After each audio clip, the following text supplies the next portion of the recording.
नमस्कार, TV 27 news देख रहे हैं आप और मैं हूं आपके साथ दिनकर आनंद। और अब बात करेंगे मध्य प्रदेश की। आज सिंगरौली दौरे पर रहेंगे डॉक्टर सीएम मोहन यादव। जन आभार यात्रा में मुख्यमंत्री डॉक्टर मोहन यादव शामिल होंगे।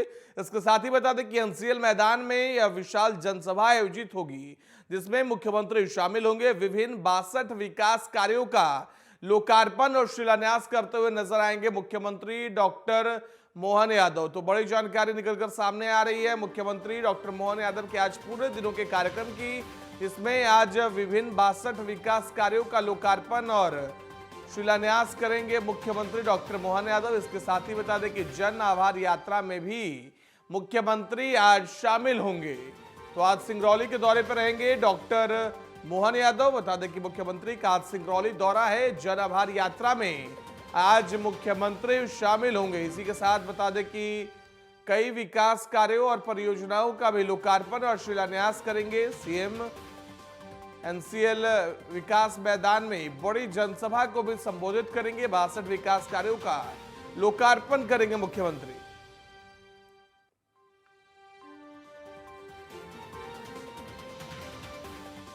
तो आज मुख्यमंत्री डॉक्टर मोहन यादव सिंगरौली के दौरे पर रहेंगे। बता दें कि जन आभार यात्रा में भी आज मुख्यमंत्री शामिल होंगे। लोकसभा चुनाव को लेकर लगातार डॉक्टर मोहन यादव भी एक्टिव मोड पर हैं और इसी के मद्देनजर आज जन आभार यात्रा में शामिल होंगे और 62 विकास कार्यों का लोकार्पण करेंगे। तो आज सिंगरौली के दौरे पर रहेंगे मुख्यमंत्री डॉक्टर मोहन यादव।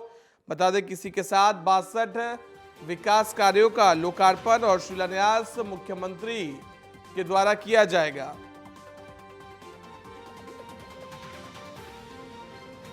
डॉक्टर मोहन यादव मुख्यमंत्री मध्य प्रदेश के आज सिंगरौली के दौरे पर रहेंगे। एनसीएल मैदान में विशाल आमसभा को भी संबोधित करेंगे। इसके साथ ही आपको जानकारी दे दें कि विभिन्न 62 विकास कार्यों का लोकार्पण और शिलान्यास करेंगे।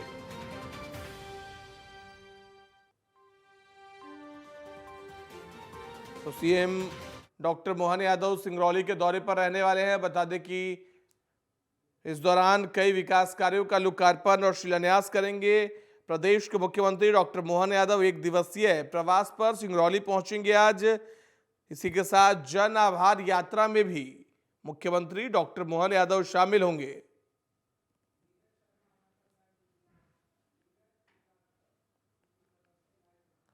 वो इस खबर पर ज्यादा जानकारी के लिए हमारे संवाददाता नीरज श्रीवास्तव हमारे साथ लाइव जुड़ चुके हैं। नीरज, क्या कुछ जानकारी है? मुख्यमंत्री सिंगरौली के दौरे पर रहने वाले हैं, पूरा कार्यक्रम क्या है उनका? देखिए दिनकर, जिस तरह से लोकसभा चुनाव काफी नजदीक है और इसको लेकर लगातार मुख्यमंत्री डॉक्टर मोहन यादव भी दौरे कर रहे हैं। इसके अलावा प्रधानमंत्री नरेंद्र मोदी भी लगातार वीडियो कॉन्फ्रेंसिंग के जरिए मध्य प्रदेश की जनता से यानी कहीं ना कहीं महिलाओं से या युवाओं से संवाद करते हुए नजर आ रहे हैं। जिस तरह से देखा जाए तो पिछले कई दिनों में कई जगह के दौरे पर मुख्यमंत्री डॉक्टर मोहन यादव रहे और करोड़ों रुपए की सौगातें जो है जनता को दी। कल भिंड दौरे पर थे। भिंड में भी जाकर उन्होंने 200 करोड़ से 198 करोड़ से ज्यादा की जो सौगातें हैं भिंड को दी। तो वहीं आज एक महत्वपूर्ण दिन है काफी, क्योंकि जिस तरह से रामपथ गमन की बात की जाए तो इसको लेकर काफी लंबे समय से राजनीति गर्माती आई है, लेकिन उसको लेकर कोई निर्णय नहीं हुआ था। चाहे पूर्ववर्ती शिवराज सरकार की बात कर ली जाए या फिर उससे पहले कांग्रेस की जो 1.5 साल सरकार मध्य प्रदेश में आई, कमलनाथ सरकार की बात कर ली जाए। रामपथ गमन को लेकर चर्चाएं हुई लेकिन कोई निष्कर्ष नहीं निकाला गया। लेकिन अब ऐसा लगता है कि रामपथ गमन को लेकर जो है कार्य काफी तेजी से शुरू किया जाएगा, क्योंकि आज महत्वपूर्ण जो दौरा है वो कहीं ना कहीं जिस तरह से देखा जाए तो मुख्यमंत्री डॉक्टर मोहन यादव सबसे पहले खजुराहो पहुंचेंगे और खजुराहो के बाद सतना जिले के चित्रकूट जाएंगे, जहां पर वो रामपथ गमन के जो है आधारशिला रखेंगे। प्रधानमंत्री नरेंद्र मोदी इस पूरे कार्यक्रम में वर्चुअली जुड़ेंगे।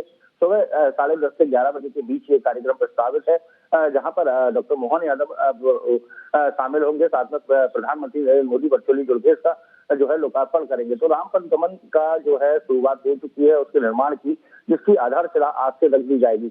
इसके अलावा अगर बात की जाए अन्य कार्यक्रमों की तो सिंगरौली दौरे पर भी आज मुख्यमंत्री डॉक्टर मोहन यादव रहने वाले हैं, जहां लगभग 298 करोड़ की सौगातें लोगों को देने वाले हैं। हालांकि जहां भी जिस जिले में भी या फिर जिस विधानसभा में डॉक्टर मोहन यादव जा रहे हैं तो जनता का आभार करना नहीं भूलते हैं और जन आभार यात्रा जरूर वो निकालते हैं और जनता को इतना बड़ा बहुमत देने के लिए धन्यवाद देते हुए नजर आते हैं। इसके अलावा चुनाव से पहले कई सारे लोकार्पण, जिस तरह से विधानसभा चुनाव में भी ये तस्वीरें जो है देखने को मिली जी थी कि विधानसभा चुनाव से पहले तमाम मंत्रियों ने, तमाम मुख्यमंत्री शिवराज सिंह चौहान ने भी तमाम भूमि पूजन और शिलान्यास किए थे। वही तस्वीरें अब लोकसभा चुनाव में भी देखने को मिल रही है, यानी कि चुनाव आने से पहले विकास की सौगात जो है प्रदेश को मिलती जा रही है, प्रदेश के विधानसभाओं को मिल रही है, जिलों को मिल रही है। तो कहीं ना कहीं आज एक बड़ा दिन है। सिंगरौली में जी जाएंगे, जनता से भी संवाद करने वाले हैं, एमजीएम ग्राउंड में जो है जनसभा को संबोधित करने वाले हैं।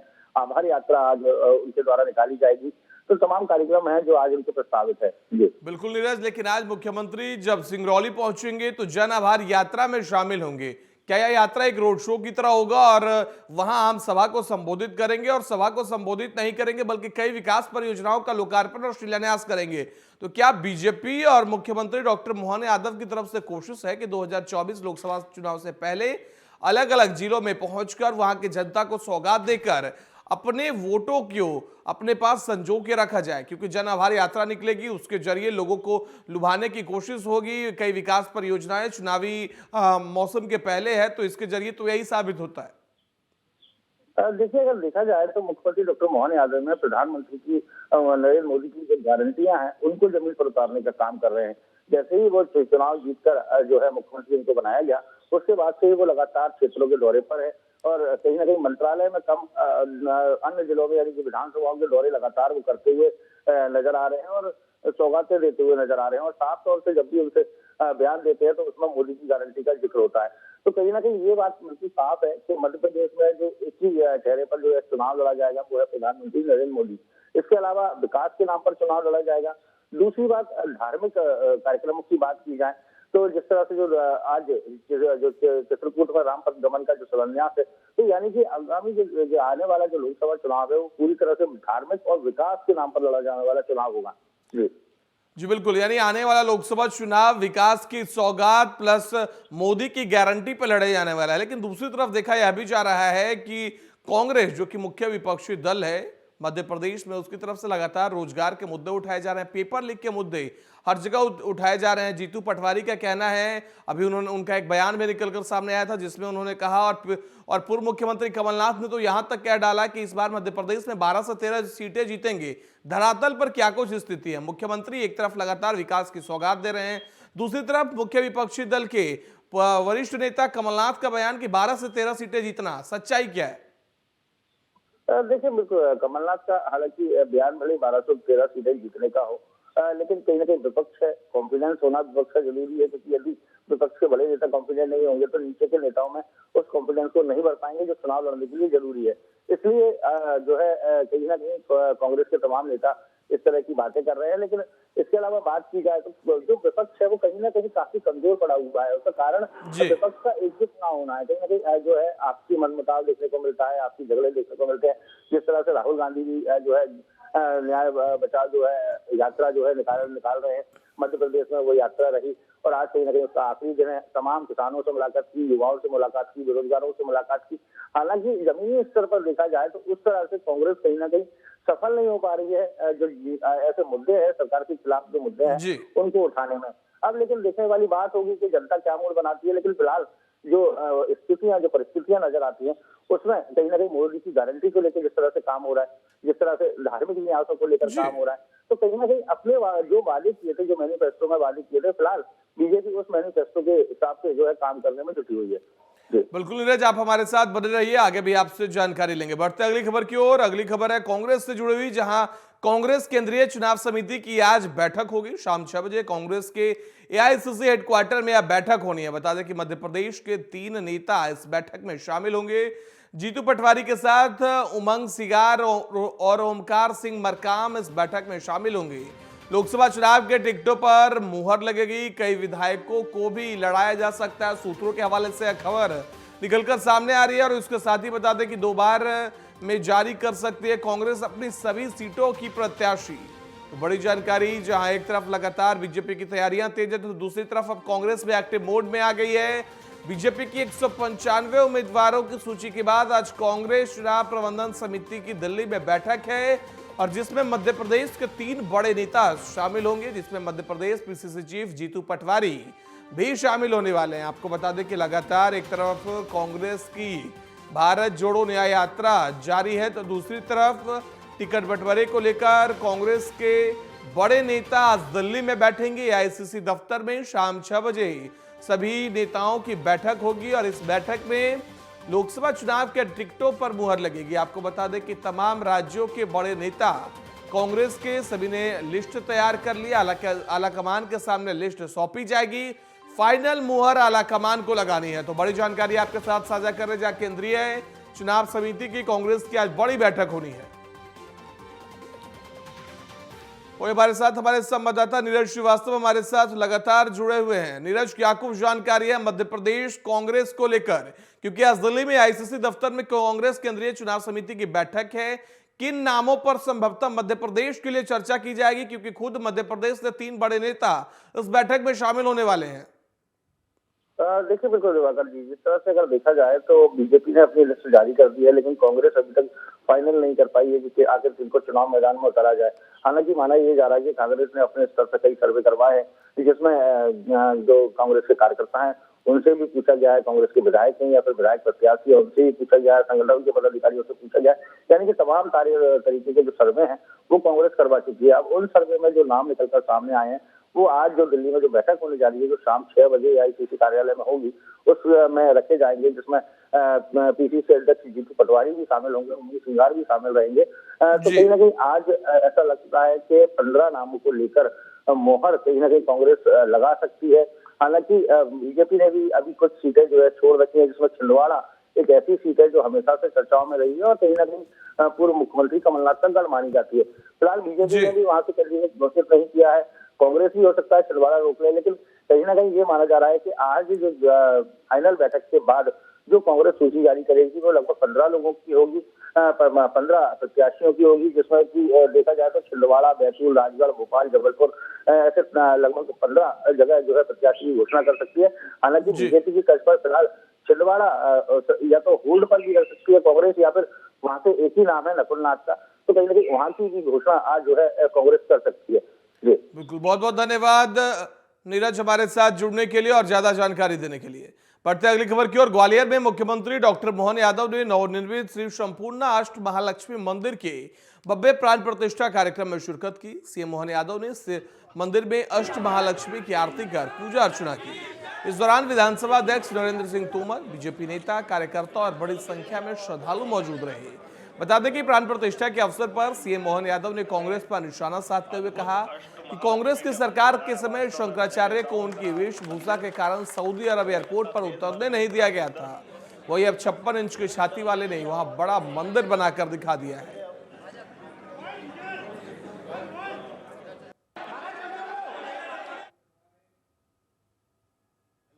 ग्वालियर जिले में जुरासी गांव में महादेव हनुमान जी मंदिर के साथ साथ महालक्ष्मी अष्ट महालक्ष्मी के मंदिर का आज प्राण प्रतिष्ठा का जो कार्यक्रम चल रहा है मैं उसमें सम्मिलित हुआ हूँ। इस अवसर पर मेरे साथ यशस्वी हमारे विधानसभा के अध्यक्ष श्रीमान नरेंद्र सिंह तोमर जी भी मेरे साथ मौजूद है और ये पूरा धर्म अध्यात्म का एक पूरा क्षेत्र है। आते ही अपने आप लगता है कि हाँ किसी स्थान पे हम आए, एक अति शांति, एक ऊर्जा से संपन्न और मन की शांति को बढ़ाने वाला मैं परमात्मा से कामना करता हूँ कि ये पूरा क्षेत्र हमारा अपना प्रदेश माँ लक्ष्मी सब पे कृपा करे, हनुमान जी सब पे कृपा करे। हम सब अपने देवस्थान धर्मस्थान या यशस्वी प्रधानमंत्री के नेतृत्व में सांस्कृतिक अनुष्ठान का पर्व चल रहा है। वही बुलेटिन में अब जिक्र करेंगे हमारे छत्तीसगढ़ की। रायपुर में अनियमित कर्मचारी महासंघ ने पीएम को पत्र लिखा है। पत्र के माध्यम से मांग किया गया कि सभी अनियमित कर्मचारियों की कमेटी गठन किया जाए। साथ ही प्रदेश के 2,70,000 अनियमित कर्मचारी इससे मायूस हैं और इन्होंने मायूसी में आकर प्रधानमंत्री नरेंद्र मोदी को पत्र लिखा है। अनियमित कर्मचारी महासंघ ने पीएम को पत्र लिखा और पत्र आप अभी अपने टीवी स्क्रीन पर देख पा रहे हैं, जहां मोदी की गारंटी पूर्ण करने की मांग की जा रही है।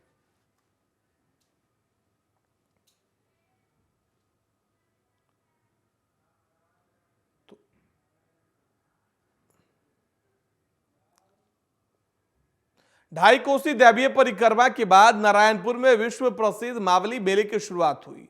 बता दें, सदियों से चली आ रही परंपरा के अनुसार हर साल की तरह इस साल भी महाशिवरात्रि से पहले इस मेले का भव्य आगाज हुआ।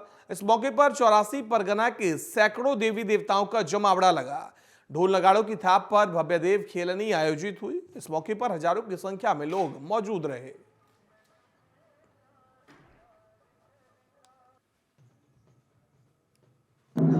जी, मैं अर्जुन देवांगन, नारायणपुर जिला का देव समिति का उपाध्यक्ष है ना। ये मावली मेला है।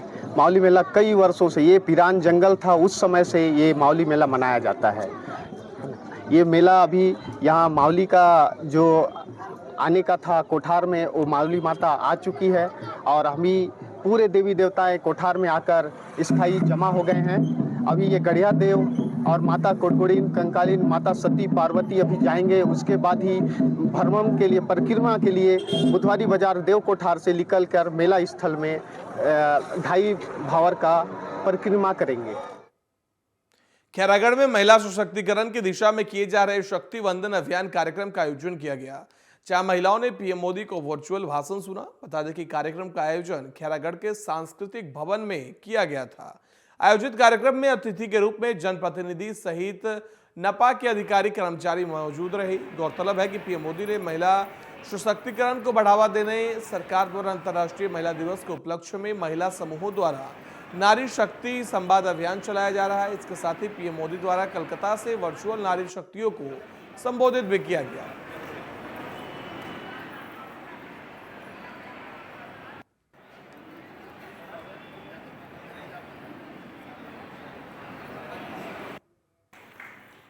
अब आने वाला विधानसभा लोकसभा में भी 33% के आसपास मिलने वाला है।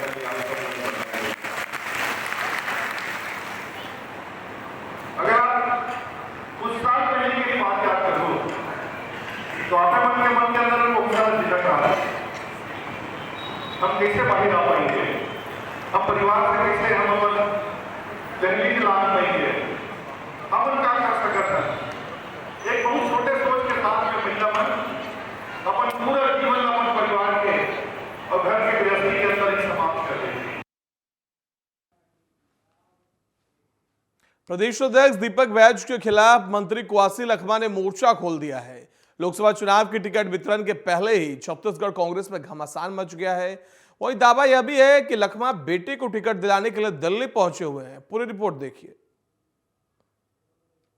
लोकसभा चुनाव के टिकट वितरण से पहले ही छत्तीसगढ़ कांग्रेस में घमासान शुरू हो गया है। प्रदेश अध्यक्ष दीपक बैज के खिलाफ पूर्व आबकारी मंत्री कवासी लखमा ने मोर्चा खोल दिया है। वे बेटे और समर्थकों के साथ दिल्ली पहुंच गए हैं और पार्टी आलाकमान के सामने ही बैज को टिकट नहीं दिए जाने की मांग की। दीपक बैज बस्तर के सांसद हैं और इस बार दीपक बैज के साथ ही कवासी लखमा और हरीश लखमा का नाम लोकसभा टिकट के लिए सबसे ज्यादा चर्चा में है। कहा जा रहा है कि कवासी लखमा और समर्थकों की इच्छा है हाईकमान के सामने रखी बात। कवासी लखमा और उनके बेटे हरीश लखमा के साथ ही विक्रम मंडावी, संतराम नेताम, मिथिलेश, दीपक बैज स्वर्णकार, राजीव शर्मा, राजमन बेंजाम समेत कुछ जिला अध्यक्ष और जिला पंचायत सदस्य भी दिल्ली पहुंचे हैं। इन्होंने हाईकमान से कवासी या उनके बेटे हरीश को टिकट देने की मांग की है। दरअसल 4 मार्च यानी सोमवार रात को दिल्ली में प्रत्याशियों पर मंथन को लेकर बैठक रखी गई थी। इस बैठक में कई नामों को लेकर चर्चा हुई है। इसी के बाद छत्तीसगढ़ से गए नेताओं ने हाईकमान से मिलकर अपनी बात रखी और बैज को टिकट नहीं दिए जाने की बात कही। वहीं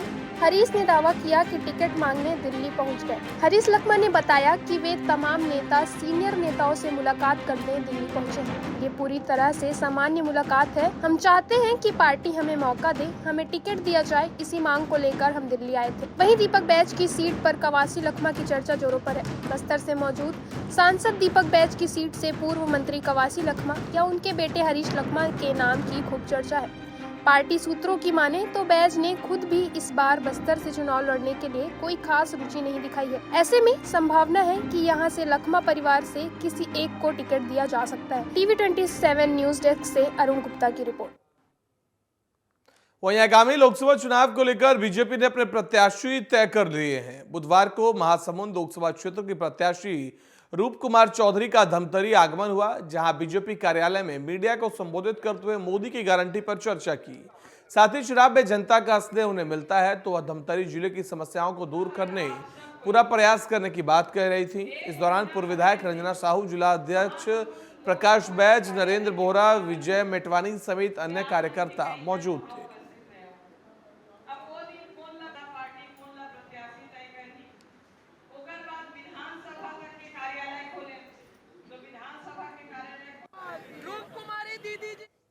स्नेह मान लो मिलता है, नहीं मिलेगा, क्योंकि आज देश के यशस्वी प्रधानमंत्री मोदी जी के गारंटी को जनता स्वीकार कर रही है।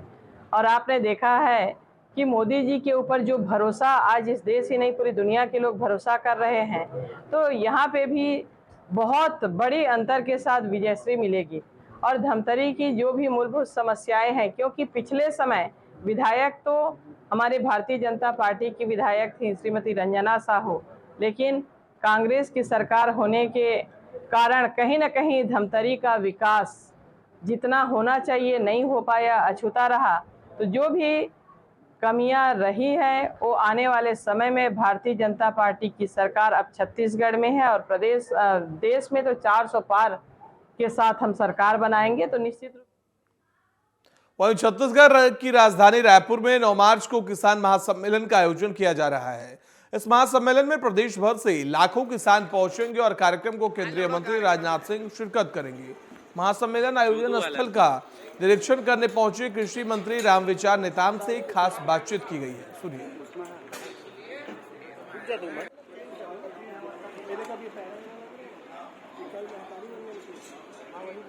हिमांशु चौधरी है ना पूरा।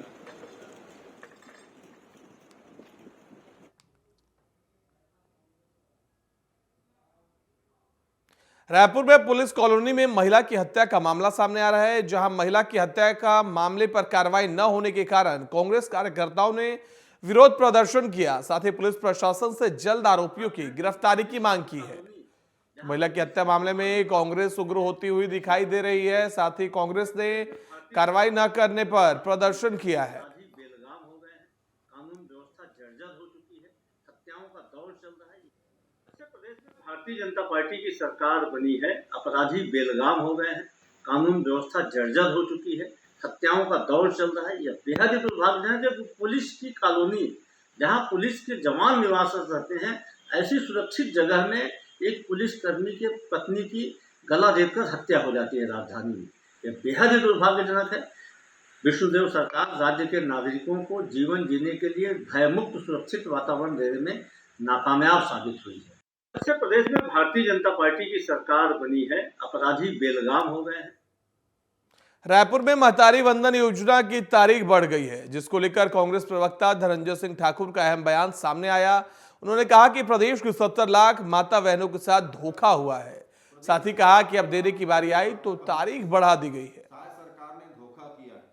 पहले फॉर्म जमा करने की सीमित तिथि, महतारी वंदन योजना की 7 तारीख को किस्त मिलने का इंतजार कर रही प्रदेश के 70 लाख से अधिक माता बहनों के साथ सरकार ने धोखा किया है। पहले फॉर्म जमा करने की सीमित तिथि बताकर प्रदेश भर के माता बहनों को हलाकान किया गया, परेशान किया गया, नाना प्रकार के नियमावली लगाकर कागजात मांगे गए। आधी रात को बैंक के आगे केवाईसी के लिए उनको खड़ा होना पड़ा और जब 7 तारीख नज़दीक आ गया तब तिथि को आगे बढ़ाकर कहीं न कहीं प्रदेश के महिलाओं के साथ धोखा और छल भारतीय जनता पार्टी की सरकार ने की है। असल मायने में मोदी की इस गारंटी को पूरा करने में सरकार के पसीने छूट रहे हैं, इसलिए वो महिलाओं को सिर्फ तारीख पे तारीख दे रहे हैं, उनका किस्त जमा करने से पीछे हट रहे हैं और भाग रहे हैं। इस सरासर धोखा। बुलेटिन में फिलहाल इतना ही। देश दुनिया की बाकी खबरों के लिए देखते रहिए TV 27 न्यूज।